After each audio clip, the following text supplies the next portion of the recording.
poşa ibo bilan kelibdi. Kuyov to'ra yuragiga shifo bilan kelibdi. Asta asta qadam bosar, qutlug' bo'lsin qadamlar. Asta asta qadam bosar, qutlug' bo'lsin qadamlar.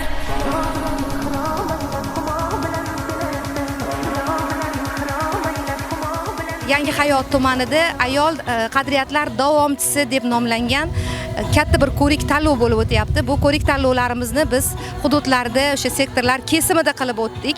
Chunki bugungi kunda 30 ta mahallamiz mavjud bo'lsa, mahallamizda istiqomat qilayotgan barcha ayollarimiz bu tadbirlarda faol ishtirok etish niyatida edilar.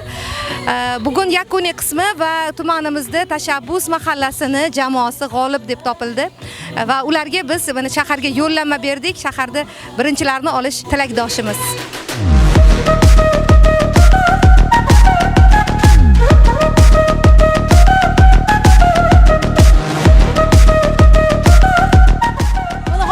Chiroyli tadbirimiz bo'lib o'tmoqda. Bahor fasli bu ko'tarimli gullar fasli hisoblanadi. Mana gullar turimiz atlas kiyimlarimiz, mana hamyog'imiz atlasda.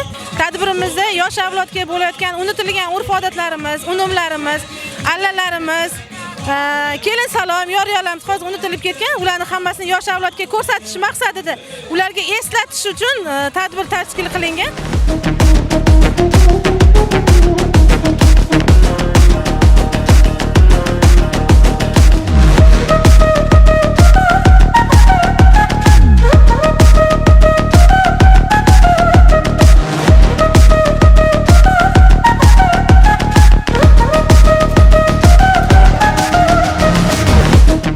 Tadbir juda chiroyli o'tyapti.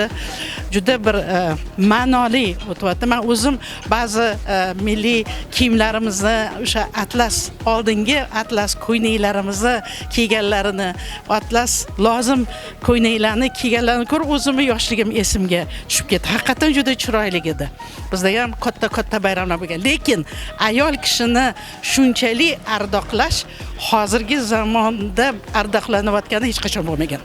Ayol kishilarga juda katta imkoniyatlar berilyapti. Ayollarga juda katta yo'llar ochilyapti yosh qizlarimizga, yosh kelinchaklarimizga.